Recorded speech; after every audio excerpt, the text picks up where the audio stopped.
We are live. Thank you for tuning in to Naijha Speaks. I'm Naijha Wright Brown, your host, and I'm here to help you.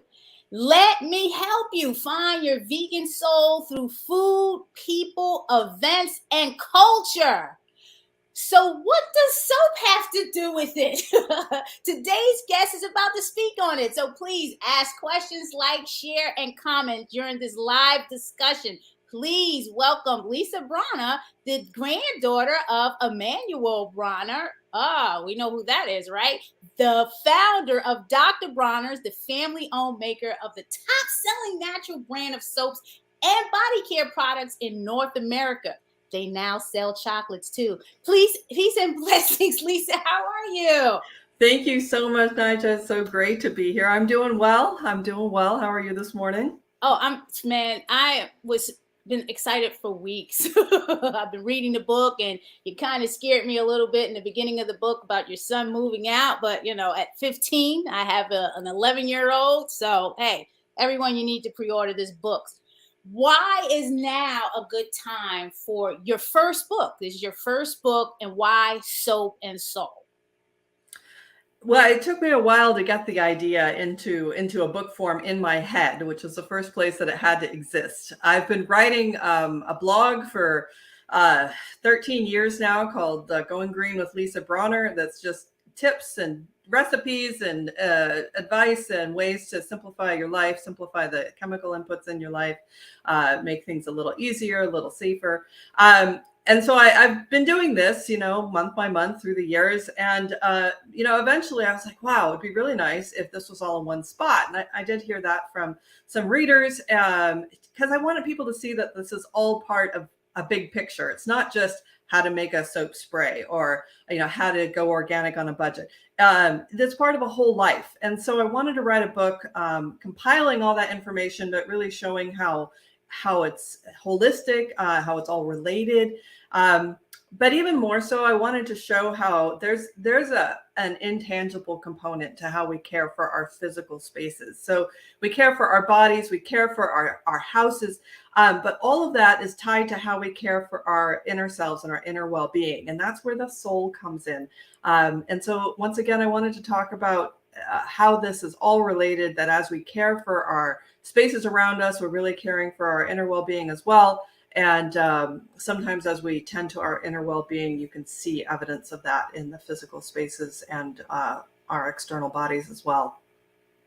Now, when reading the book, and I haven't read the whole book, I've been absorbing a lot of the information in there. And what touched me was the different type of soaps and the ingredients that are in a lot of the soaps that we buy, especially we as women.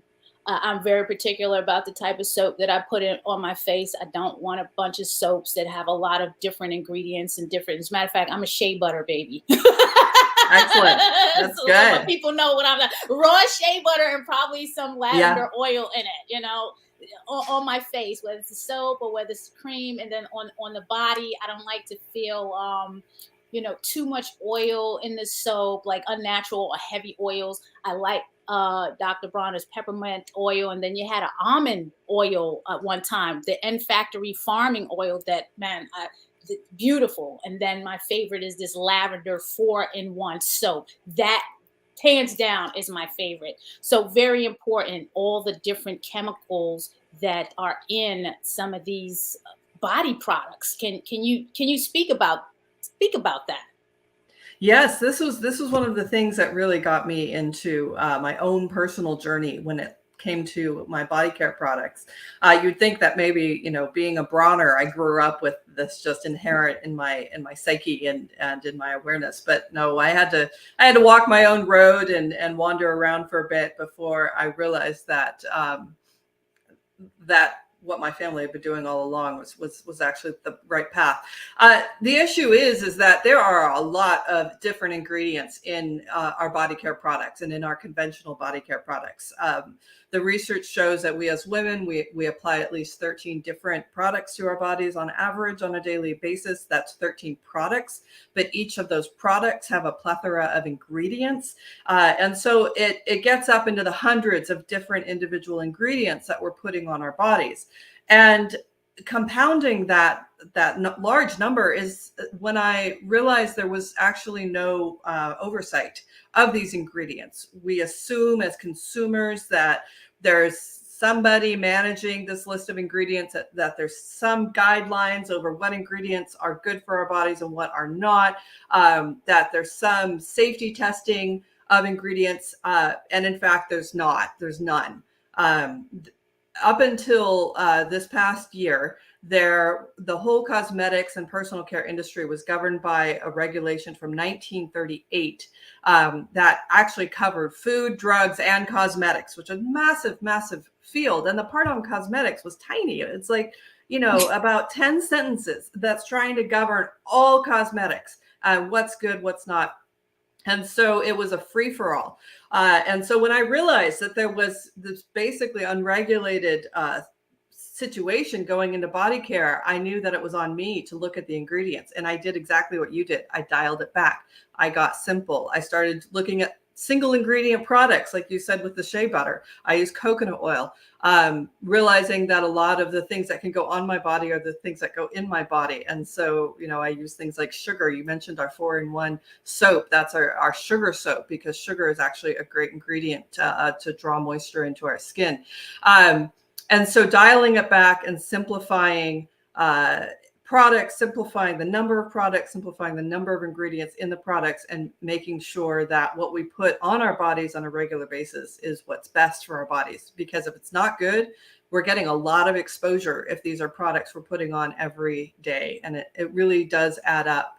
We see a lot of skyrocketing rates of allergic reactions, and even internal reactions such as endocrine disruption and sensitization. And I think a lot of that is being traced back to the ingredients that are just out there regularly being put on people's skin. Exactly. You may not know this, Lisa. I was when I had your brother David Bronner on, I told him my first introduction to Dr. Bronner's soaps was when I was 6 years old. I come from a New York City housing project, and my mother sent me to Massachusetts, to the Berkshires, for a camp for the summer. And they used to have these soaps, back at home, we were using Caress and Ivory, Dove, those type of soaps. But when I used to go to camp, that's all I used to see, were these big tubs of soap with a bunch of different writing. Never in a million years to this day would I would be connected with Dr. Bronner's and the family. So, it just came full circle. But I was always amazed at that soap because it had so many different words on it. And I never got to read all these words. It's just everything that you can think of about the soap is on that soap. With the book, and I'm going to show everyone right here a graphic of Lisa holding the book up, Soap and Soul. Who are you targeting with this book? So every writer, I assume, has a target market that they're trying to reach. Who is your target market? Who should be pre-ordering this book right now?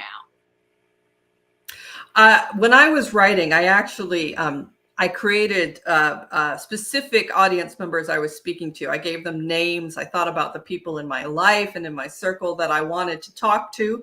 And so I had 5 different people that I was talking to. I had those who were busy and they just don't have time to do research. They want to use good products, but they just don't have time to do the research. So I was talking to the busy person, the busy mom, the busy professional that just wants to hear. I was talking to the people who want to know why. The people who don't just want to believe, do this, do that, but they want to know, why are you telling me this? And so I had the curious was part of my target audience. And so that's why in the book, you're going to see a lot of science about, how does soap work? Why is soap okay when we've been told we need detergents and we need all these stronger products? So the busy, the curious, the budget conscious, the people who are, wanting to do well, but think it's really expensive, and they want to use good products, but, they look really expensive on the shelf. So, so I'm talking to the budget conscious and sharing ways you can use, make your own things, make your own products for personal care, for house care. And then I was Also talking, of course, to the more crunchy among us. I'm actually pretty crunchy on the inside. Those who just are aware of our impact on nature, impact on our environment around us and our daily decisions, and they are trying to be very mindful of the world around them. So talking to them. And then lastly, I had an audience segment in mind that are the story receivers, the people who really like stories. A recipe book is not all that engaging, but they could connect to a narrative. And that's why I put a lot of my own story in the book, so that it's not just advice sitting, talking over your shoulder, but this is my life and this is how I came to these things, how I had to learn some hard lessons sometimes, not only in using products, but also my own journey as a woman, as a writer, as a professional, as a public speaker, and then how I fit into my own family's legacy. My generation is our 5th generation of soap makers, and how did I find my own place in that sequence? I'm also the only female in my with my siblings, and there aren't that many females in the Bronner line for some reason, and so that has its own unique part of the story. So I had those 5 different categories of people in my audience and I always was trying to make sure, okay, something for this person, something for the curious, something for the budget. I got a story in there, so that there'd be something for all those people in the book. So you're talking about me. I fit all of those. Well, so that's I think I do too.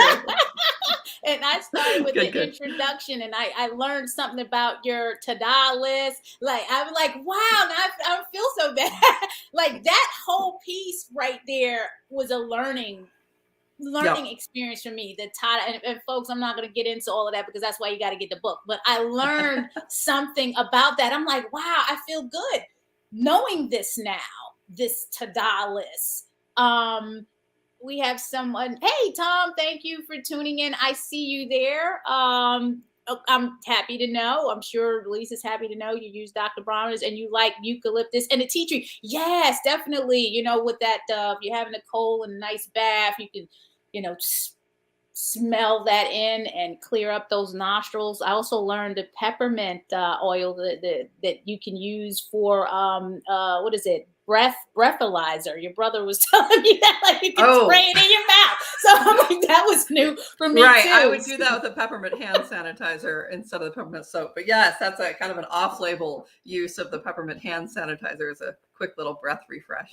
Yes. So now you talked about being the only granddaughter, and I wasn't sure about that. I assumed that, so I'm glad you confirmed it. How was it growing up being the only? Well, there's actually a little bit more to the story, because growing up, I was the only granddaughter. There were 6 grandchildren from Dr. Bronner, and I was the youngest and the only female until 2020.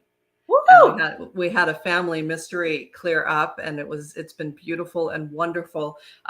There had been some understanding or wondering about one of my grandfather's oldest child, his only daughter Ellen, that she had a child, but as a baby the child had been adopted into her father's family, and we never heard anything about her again. And then in 2020 we reconnected, and she found us. She had no idea about us either, and then she went on her own journey and found us. So at the age of 67, I think she was, she came back into our family, and now we have 2 granddaughters that are bookending the generation. So that's been an amazing and wonderful story, which is in the book as well. The story just of our family's journey with, putting itself back together after some times of fracturing and disconnect. But growing up, as I said, I was the only female. My grandfather, I have my 3 cousins from his older son, Ralph Bronner, and then my dad was the younger son, Jim Bronner. My brothers, David and Mike Bronner, run Dr. Bronner's The Company today. And so it was funny because my grandfather, if you've ever read any of the labels, exactly how he spoke, full of exclamation points, really on topic. And the writing on the bottle was really his main reason for selling the soap, which was he desperately wanted to communicate a message of world peace and of unity and of connecting with our brothers and sisters around the world. He wanted people to see that there's more in common between us than we have differences. And that's what all that writing on the bottle is about. It's about this philosophy. And when you talk to him, that's all he wanted to talk about. If you asked him a personal question, a question about his history, a question about, some cultural situation, he didn't want to talk about that. That was not important compared to saving Spaceship Earth and uniting all people. And so this was even true with us as his grandchildren. So we would be little kids going to visit their grandpa, and it was, and he was my only living grandparent. So this is my only grandparent, engagement, and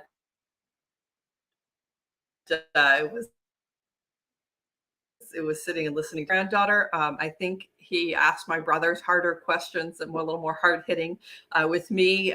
There were some things he wanted to make sure. He wanted to make sure I worked with my hands at some point in my life. He felt that was really important, that whatever we choose to do professionally, that we spend some time working with our hands. It connects people who work with their hands all around the world and just connects you with your physical world around you. He wanted to make sure I learned how to type. And that I learned how to use a computer. We're talking in the 80s here, when computers were really becoming personal devices. And he saw that as a way of the future.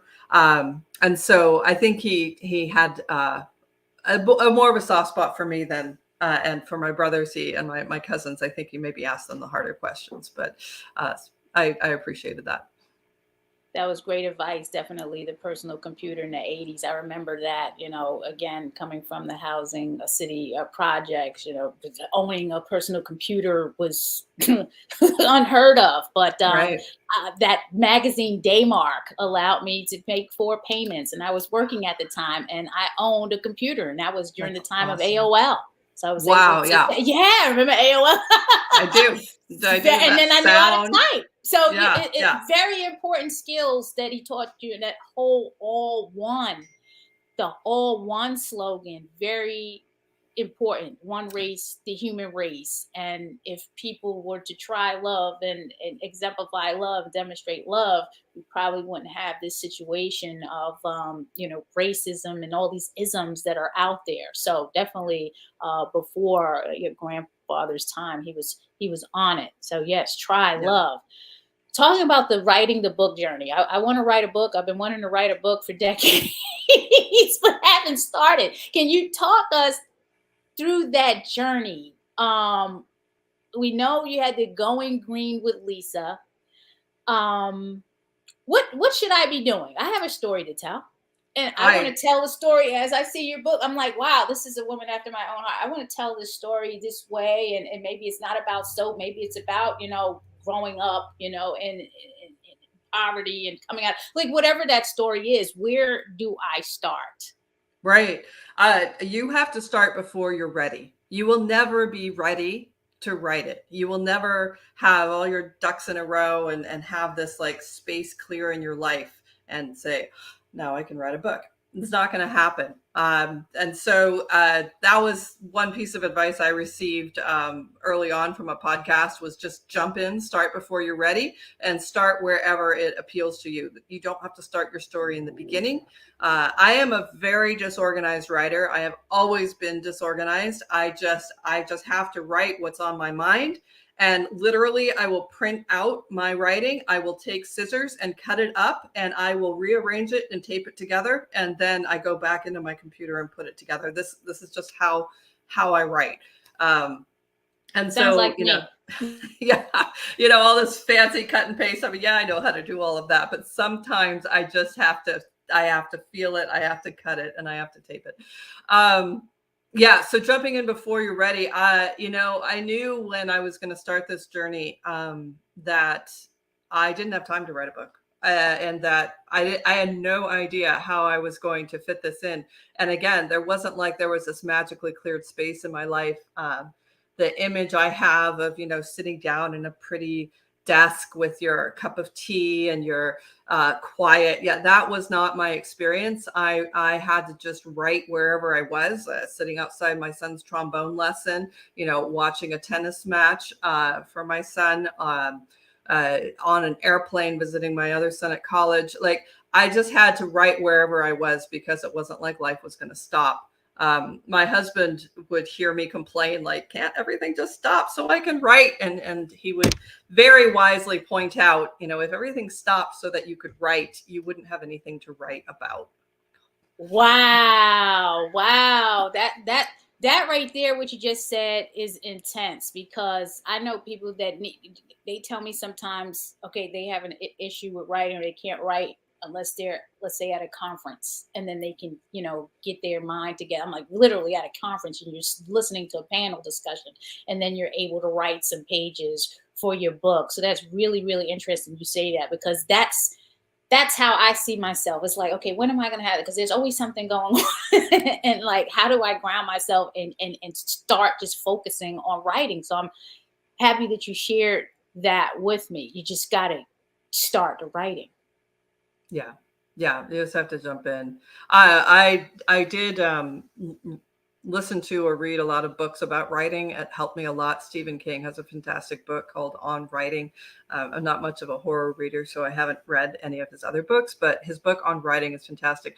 And then Anne Lamott's book, Bird by Bird, about her own writing journey, is fantastic. My one takeaway, or the one I go back to so much from her book, is I can't use her language here, but write your crappy first draft. Like, just get it out there. Don't edit. Don't, just put it out there. It's going to be bad. You might even toss most of it, but there will be one phrase from that first draft, or one little insight, and that will make it all worthwhile. And then you take that one kernel and keep going into your second draft. So yeah, I really tried to stand on the shoulders of others and learn from their journeys.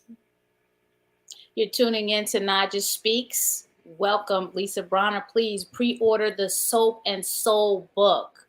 Uh, from the opening introduction, I've been drawn in. You can get this book now at soapandsoul.com. Pre-order it. It's going to be released October 10th. And if you order it now meaning today, you'll be able to download 11 recipes as a bonus. The website is in the comments. I just sent that out, and you can see it on the ticker, soapandsoulbook.com. Please order that book today. Oh my God. Are you going to have a book tour? Is that Well, plan? yeah, it's kind of interesting. I have learned so much about the whole publishing realm, and we're in kind of a crazy time where books like actual, like, a physical hard copy book, it's a bit of a luxury. We all know that bookstores are closing, and there are so many ways to publish books, self-publishing books. I didn't go that route. I went through a traditional publisher. Anyhow, so the whole book publishing world is changing, and unfortunately, physical book tours aren't quite as much of a thing as I had been hoping for. Again, I'd been picturing like that nice dusk evening of book signing in a bookstore where we have a little talk and I get to meet people. I do have a couple happening here locally in San Diego. And then because my family is so active in the natural products industry and in the organic movement and in a lot of advocacy, I do have the opportunity to speak at quite a few conferences. So I'm active, but not in what I had hoped to be, the getting to see all these little bookstores around the country. Apparently that's not done so much anymore, to my dismay. Well, I'm looking forward to my hard copy, because hard copies are a thing. I still order hard copies. I would say I am an audiobook person, so I Yeah. know you have the audiobook coming out, so I'm probably going to get that too. Sometimes there are just things I like to hear the voice of the author, for some reason, opposed to just reading it myself. So audiobooks are really important and special for me. Um, Is there a chapter, any particular chapter in your book that you really felt over inspired or motivated to write, and why? And do you want to share anything from that chapter? Sure. Frustratingly enough for myself, like I do have to wait until the muse strikes me. And sometimes it strikes me in really inconvenient moments, like, out running my errands. I'm like, oh my goodness, I've got this kernel, I've got this idea and exactly how to phrase it. And if I don't stop and write it right then, it's gone. I can't say, oh, I'll remember that when I get home. It's gone. So I have to, I had notebooks with me all the time. I spoke notes into my phone to capture things. And so I distinctly remember writing what became the last chapter. As I said, I write things out of order. I write here, I write there. And you actually can read the book that way. Every chapter begins with a narrative about my life or my journey. One chapter is about my professional life, the office. One chapter is about my relationship with my parents. That's the kitchen. There's a chapter about my relationship with my husband. That's the laundry room. Anyhow, but I distinctly remember writing the last chapter, and it's so the book is organized by rooms of the house, and the last chapter is about the living room. And I remember writing this. I was sitting on my back porch. My son was living in the tent, and it was during the time where our kids were still going to school virtually. My son was in high school. And I remember sitting there. It was kind of a funny moment because my son plays a trombone, and he played it for the band. And since school was virtual, that meant band class was virtual. So picture the scene of we're outside. He's in the tent on virtual class playing the trombone, and these words just started coming to me about how it all fits together. And I was thinking about my family. I was thinking about my dad who my dad passed away when I was 21. So my kids never knew him. My kids would have loved him. He would have loved my kids. He would have loved where I live in the country.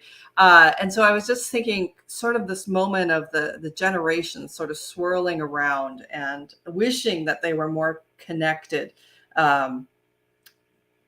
Physically, but they couldn't be because my dad had already passed on. So I wrote this chapter, and it's about it all coming together. So I'm going to read you just a few paragraphs here. And I ended up starting with my older son who plays the trumpet. And so here we go. A few years ago, my oldest, the trumpet player, who hadn't touched a piano in years, decided to master Beethoven's Moonlight Sonata, my own senior recital piece, on the piano in our living room. It was very savvy of him to pick that piece because he knew I wouldn't stop him from practicing, even if he really should have been doing other work. And as my son now plays, I remember coming home at Thanksgiving during my freshman year of college. I had just turned 18, and when I walked in the door, I was greeted by my dad playing Happy Birthday to me on a baby grand piano that had not been there when I left. Pop was not a musical person. He didn't read music, he didn't play, didn't even listen much to it, more of a talk radio guy.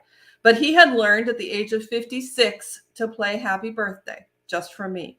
There was so much joy in that moment. I still have the sign he taped on the piano that day. For your birthday, Christmas, college graduation, marriage, and first baby shower. He lived to see all but the last one of those. In my dad's final weeks, he would often ask me to play his favorites on the piano. Think of Me from Phantom of the Opera, Debussy's Clair de Lune, Beethoven's Moonlight. My final pop memory, it was the afternoon of my wedding. Michael and I were about to leave for our honeymoon, and my dad was lying on the sofa in the living room. He had exerted a tremendous effort to accompany me down the aisle, toast us at the reception, and dance one final sunrise sunset with me. We knew the end was near, but we didn't realize how near. He passed away while we were driving home 6 days later. This was before cell phones were common, so we didn't know what awaited us. It was stunning, and it took me years to find the profundity in this sequence. There has been an astonishing simultaneity of joy and sorrow in the Bronner family, and it has happened far too often to be coincidental. It is God's way of reassuring us that life is a cycle with ongoing stories that ebb and flow. Wow. Wow. Lisa, thank you for that. And that was, yeah, that was deep, ocean deep to have that in the book. Well, all of this, it's all, as I said, it's all related. And so as my family has made soap, this very physical product that, everybody uses some form of a cleanser. Soap itself is a very old substance. Mankind has known how to make soap for millennia. It's one of the earliest known chemical reactions that they did on purpose.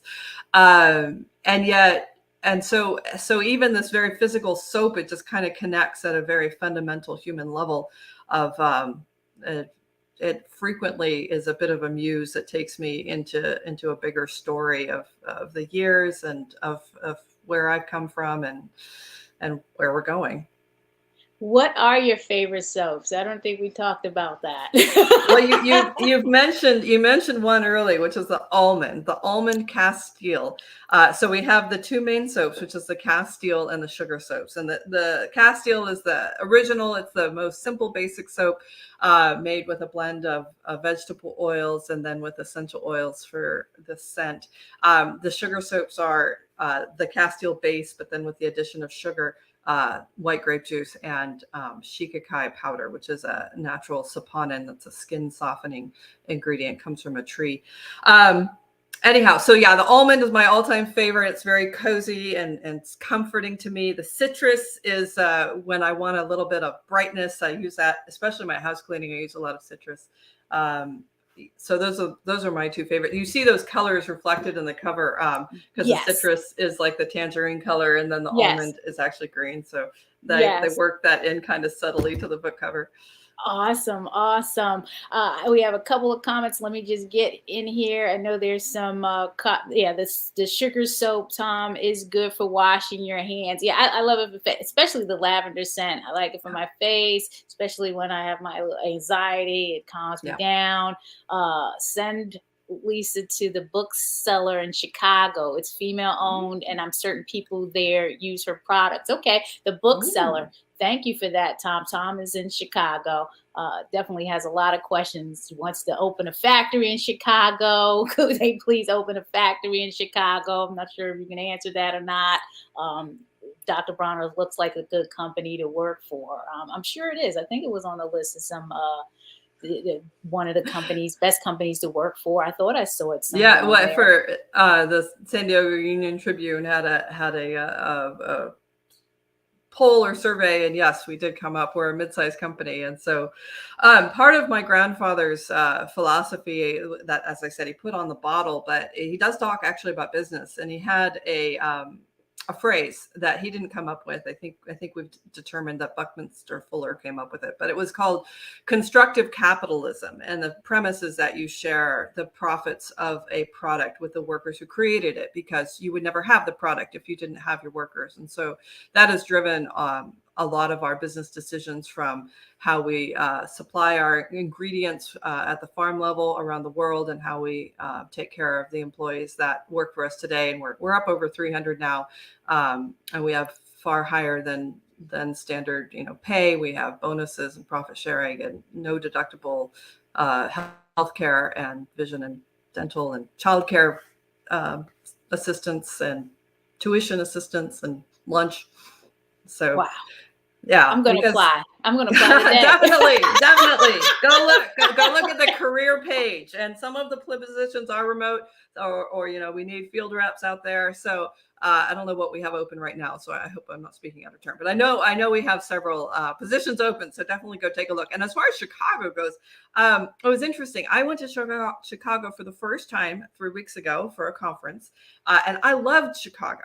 I just had never had the opportunity to go there. But what was interesting is I felt like I was coming a little bit full circle, because when my grandfather originally came to the United States in 1929 from Germany, Chicago was where he landed. And the 1930 census shows that he was living at the YMCA in Chicago and was getting his feet under him. So I felt like I was sort of coming back to his U.S. beginnings when I went to Chicago. Beautiful city. Awesome. Definitely connect with the bookseller. Tom, thank you for telling us about that. And no, we're not going to forget about the vegan chocolate. I think I mentioned briefly when we opened up the vegan chocolate that we made. They have some of the best flavors. The coconut praline, I think it is. That's Yeah. my favorite. That's a So great one. yes, they have chocolate now at Dr. Yes. Bronner's. Yeah, it's a vegan. Well, so our initial 7 bars were a vegan dark chocolate sweetened with coconut sugar, certified organic, fair trade. So we've really been careful about some of the problematic aspects of the cocoa industry. There have been some poor labor practices, but we're very careful to make sure we are sourcing all of our ingredients from reputable and excellent organizations. So the first 7 bars were dark chocolate, but next month in October, we are coming out with 3 oat milk chocolate bars. They're still vegan. They're delicious. The oat milk, the 3 initial oat milk flavors are going to be crunchy hazelnut butter, golden milk chai, and a creamy mocha latte. So, Oh wow. they're Okay. really tasty. I gotta stay tuned for that.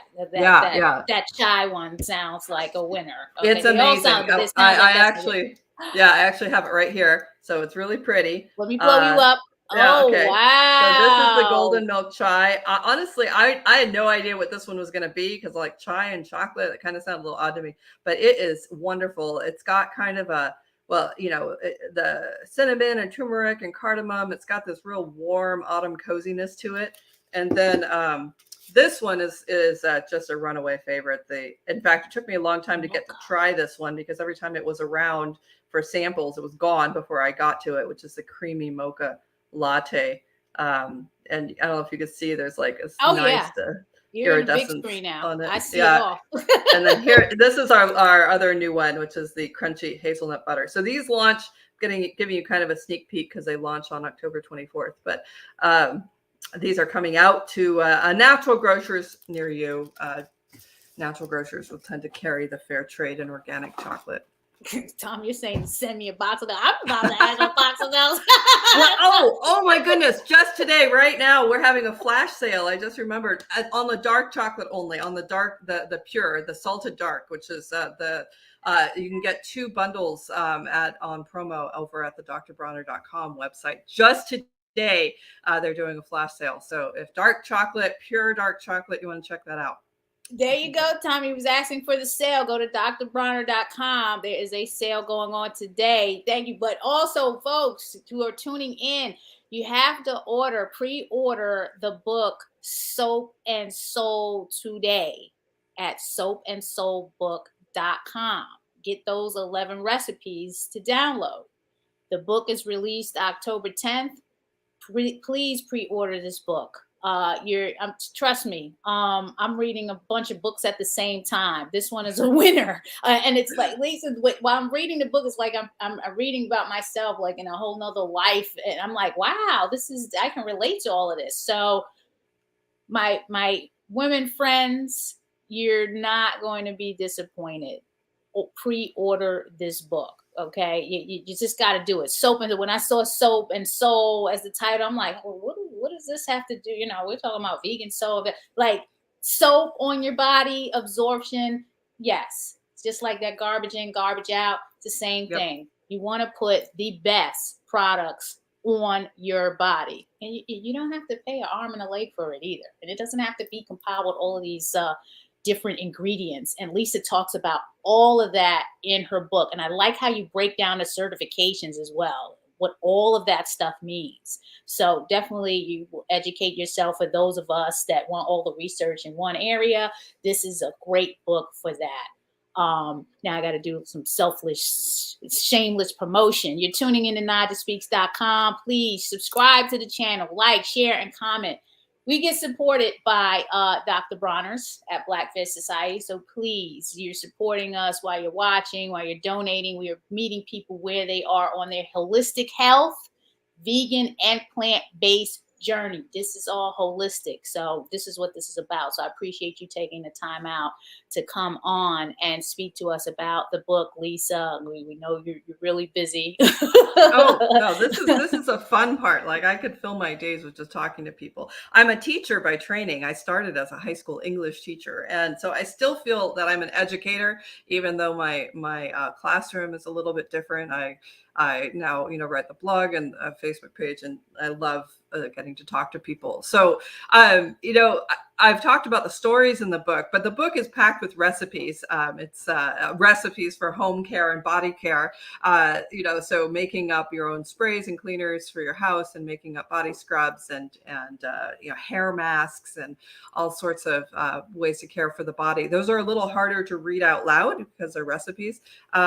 And I didn't want a book that was only recipes, so that's why I put the stories in. But even if you just pick it up because you want the recipes, the book is there for you, and you can just jump right to those parts that are where you're at in your needs and journey. Lisa, is there another plan for a book? We're just gonna chill for a minute. Well, yeah, I'm looking forward to the chill part. It hasn't happened yet. So here was another learning of mine. I thought, once I write the manuscript and submit it, and here I'm holding it like I did it physically. No, of course it was all through the computer. I thought, okay, I just sit back and wait for the book to be out. I think it's been busier since I submitted the manuscript, as far as preparing for the book launch, which is on October 10th. So I don't know. I don't want to jinx anything. Oh, I mean, of course, the busyness is a great thing. But I am looking forward to return to a routine. As far as another book, I've got several like in the pipeline, but I need to see like what resonates with people. Where are they, and what might help more? I mean, I could dive deeper into my family's history, which is definitely a massive story. My family was Jewish in Germany, and the Holocaust, of course, was massively destructive to our life there. We had my grandfather's own journey in America as an immigrant, as somebody who suffered from mental health issues. He went blind. So like, there's so much of the family story, and then I could dive more into the science. Like, I've got a title for a book. Is that okay? This book didn't have a title for a long time, but I've got a title for another book. And the book, a phrase I use in a lot of my writing is GIY, and it's like DIY, do it yourself, except right. GIY, green it yourself. Yes. But as I said, I always want people to understand the reasoning behind what we're telling them to do. And so I was going to have it be GIY, like WHY, like learn the science and the lore behind the recommendations. So that would be more of a sciencey book, maybe there. So I'm not sure. We'll see. Now, you were talking about book publishing, and there's many different routes to go down there. But I went the route where I wrote a proposal that was submitted to publishers, and then I went under contract. And honestly, for my own motivation, that's what I needed. If I didn't have a contract with a deadline, I'm not sure I would ever have finished writing it. The other way to do it is to write the book and write it on your own timetable and have it done and then go and shop it. That just would never have worked for me, because unfortunately I'm very motivated by deadlines. I need that target. So so if I had tried to write the book first and then find a publisher, it would still be an idea in my head. No, I definitely feel you on that. Folks, here, Soap and Soul, pre-order the book now at soapandsoulbook.com. Lisa, how can people reach you directly? How can they stay connected with you? Absolutely. And I encourage people to do that, because, as I said, my favorite part of what I do is interacting with people. So I have my blog on lisabronner.com.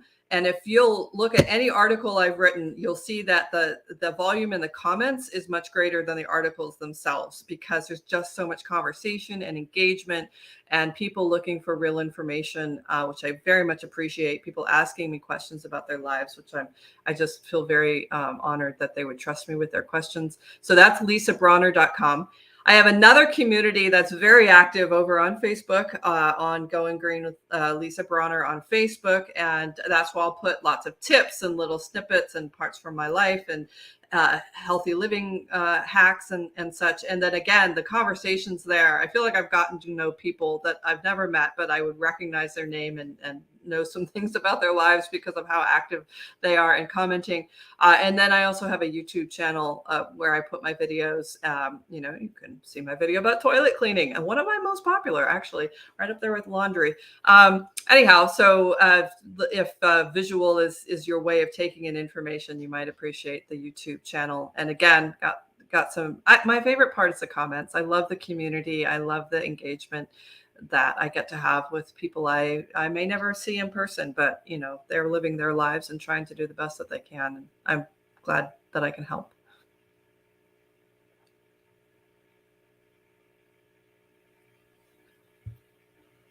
Naijha, I think you've muted.